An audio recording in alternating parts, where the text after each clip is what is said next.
नमस्कार मित्रों, आप सभी का धन्यवाद मेरी पहली वीडियो को देखने के लिए, पसंद करने के लिए। उन सभी का धन्यवाद जिन्होंने कमेंट किया। चलिए अब आगे बात करते हैं। दिवाली तो बीत गई, अगला जो हमारा एक काफ़ी महत्वपूर्ण त्यौहार आने वाला है भाई बहनों का, वो है भैया दूज। तो आज हम बात करेंगे भैया दूज के बारे में, कब है, क्यों मनाया जाता है। इसको दो तरीके से समझने की कोशिश करेंगे। पहला, आध्यात्मिक हिसाब से कि कब मनाया जाता है, क्यों मनाया जाता है, उसका आध्यात्मिक कारण क्या है। दूसरा, कुछ हद तक समझने की कोशिश करेंगे कि इसका एक्चुअल में मतलब क्या है, क्यों मनाया गया। एक तरह से प्रैक्टिकली क्यों मनाया गया इस चीज़ को। चलिए, तो जैसा आप सबको विदित है कि दिवाली आपकी अमावस्या को मनाई जाती है। अमावस्या के बाद प्रथमा आती है, फिर द्वितीया। तो द्वितीया, जो भी अगली द्वितीया आती है अमावस्या के बाद में, उस दिन भाई दूज मनाया जाता है। इस दिन सारी बहनें अपने भाई का, अपने घर, एक चीज़ और ध्यान देने की बात है यहाँ पर, भाई को बहन के घर जाना होता है। इसका नियम यह है कि भाई बहन के घर जाएगा और फिर बहन उसका तिलक करेगी, उसके बाद कुछ खाना वगैरह खाएगी। जब तक बहन अपने भाई का तिलक नहीं कर ले तब तक उसे व्रत रहना होता है। ये एक परिपाटी चली आ रही है। तो इस बार जो तिथि है, आपको ये भी पता है कि हमारे पूरे सारे त्यौहार जो हैं तिथि के हिसाब से चलते हैं, न कि तारीख के हिसाब से। तिथि यानी चंद्रमा, जो हमारे भारतीय तिथियां हैं वो चंद्रमा के हिसाब से डिसाइडेड हैं। हमारी सारी तिथियां, सारे त्यौहार तिथियों के हिसाब से करते हैं।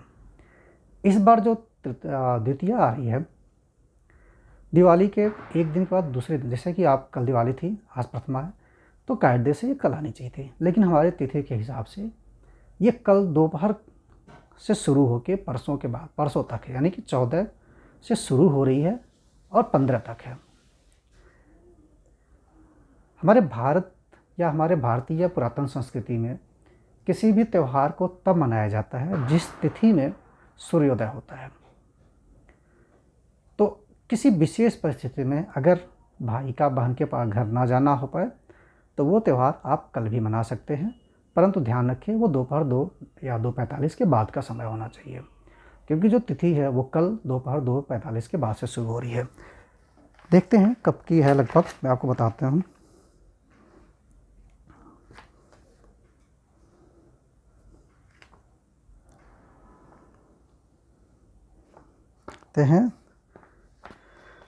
तो 14 तारीख को जो द्वितीया स्टार्ट हो रही है वो दोपहर के 2:37 के बाद स्टार्ट हो रही है।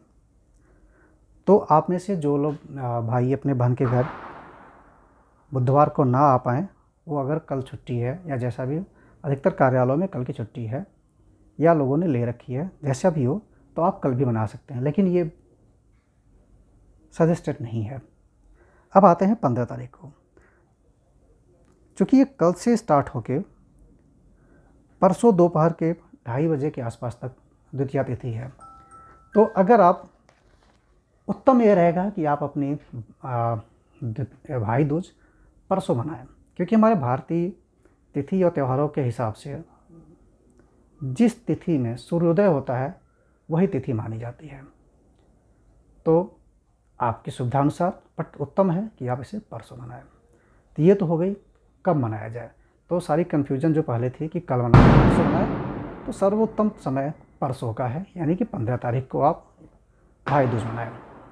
अब आते हैं इस पर कि क्यों मनाई जाती है। इसके पीछे की कुछ कथाएं भी हैं।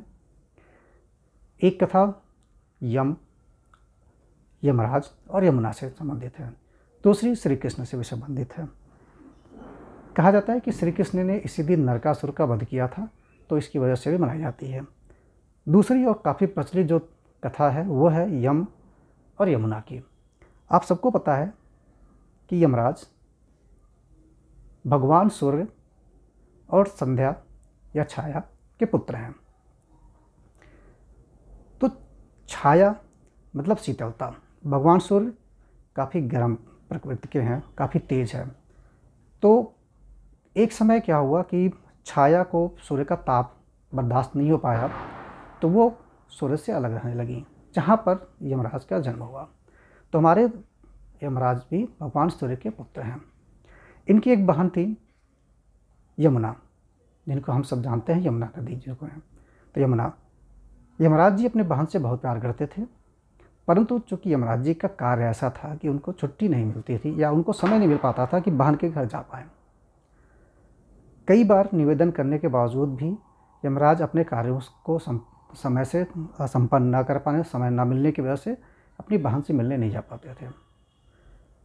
एक बार बहुत जिद करने पर यमराज ने वचन दिया कि मैं इस बार आपको द्वितीया की तिथि में आपके आऊँगा। यह करके यमुना अपने घर खुशी खुशी चली गई और इंतजार करने लगी। लेकिन जैसा कि यमुना को पता था कि यमराज अपने कार्यों में व्यस्त रहते हैं तो शायद ना आ पाए, तो उन्हें उम्मीद थोड़ी कम थी। लेकिन अब यमराज ने वचन दिया था और वो भी बहन को काफ़ी प्यार करते थे। उन्होंने कहा कि आज चलते हैं। तो वो जो तिथि थी वो द्वितीया की तिथि थी, इसीलिए यम द्वितीया भी बोलते हैं इसके। भाई दूज को यम द्वितीया बोलते हैं। उस दिन यमराज अपनी बहन यमुना के यहाँ जाने के लिए तैयार हो गए। लेकिन अब यमराज के चले जाने से सारा कार्य रुक जाता।